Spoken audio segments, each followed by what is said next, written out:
பாஷாக்கும் அந்த ஆண்டனிக்கும் தான் போட்டி. என்னாச்சு? நல்லாத்தானே இருந்தீங்க. வெயில்ல போயிட்டு வந்ததே எதனா ஆயிடுச்சா? நான் உங்களுக்கு சினிமா டைலாகா பேசுறீங்க. அரசியல் மேடெல்லாம் இப்போ சினிமா ஷூட்டிங் எடுக்கிற மாதிரி தான் இருக்கு. தூய சக்தியா தீய சக்தியா, டிவிக்காவா திமுகவா அப்படின்னு சொல்லிட்டு நீங்க விஜய் சினிமா டைலாக் மாதிரி தான் பேசிட்டு இருக்காரு அரசியல். அதோட நிறுத்திட்டீங்க. அவர் அது மட்டுமா பேசினாரு? மேடையிலே கண் கலங்கி பேசுறாரு அவரு.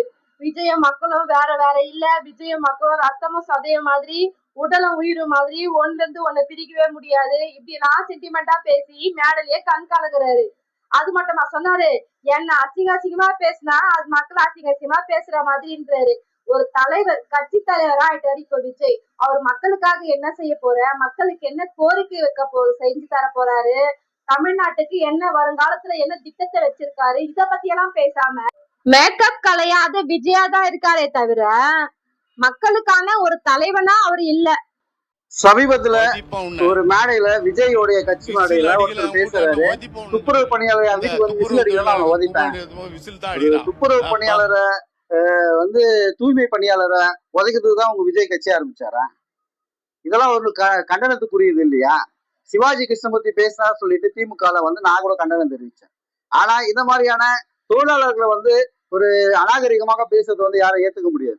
அதுல விஜய் இன்னைக்கு பாத்தீங்கன்னா அவரு எங்க போறாரோ இன்னைக்கு ஒரு சினிமாக்காரங்க கூட்டம் தான் அது. விஜய பார்க்கலாம் அப்படியே அழுவுறதும் அந்த புலம்புறதும் இது வந்து ஆரோக்கியமான ஒரு அரசியல் தலைவரை உருவாக்காதுன்றதுதான் என்னோட கருத்து. இது வந்து ஒரு சினிமா 3 ஹவர் பார்த்துட்டு கலையிடக்கூடிய ஒரு கூட்டம் மாதிரி விஜயை பார்த்துட்டு வீட்டுக்கு போற கூட்டம் தான். இது வந்து இந்த அரசியல் தலைவனாக முதலமைச்சர் ஆவதற்கு ஒரு தகுதியான ஒரு முன்னேற்பாடு கிடையாதுன்றதுதான் பார்க்க வேண்டியதா இருக்கு. நீ சொன்ன மாதிரி இவங்க மக்கள் பணிக்கே வரல. இந்த பகுதியில மக்களுடைய சார்ந்த சாலை பிரச்சனையா இருந்தாலும், வரி பிரச்சனையா இருந்தாலும், எந்த பிரச்சனையா இருந்தாலும் விஜய் கட்சியில இருந்து எந்த ஒரு ஆர்ப்பாட்டமோ மறியலோ போராட்டமோ அதுக்கு எந்த ஒரு இதுவும் நடக்கல. அவங்க இதே வித ரசிகர்களுக்கு எப்படி பேனர் வச்சாங்களோ போஸ்ட் ஓட்டினாங்களோ இன்னைக்கு அதே ரசிகர் கூட்டம் அதே மாதிரிதான் இருக்கு. மக்களை சந்திக்க மக்களுடைய பிரச்சனையை களவாடாத ஒரு தலைவர் உருவானார். அந்த தலைவர் எப்படி இருப்பார்னா சினிமாவில பார்க்கக்கூடிய தலைவரா தான் இருப்பாரு. நிஜ வாழ்க்கைக்கு தேவையான நம்மளுடைய கல்வி சுகாதாரம் இந்த விஷயத்துக்கெல்லாம் முன்னேற்பாடா இருக்கக்கூடிய ஒரு தலைவரா இருக்க மாட்டாரு.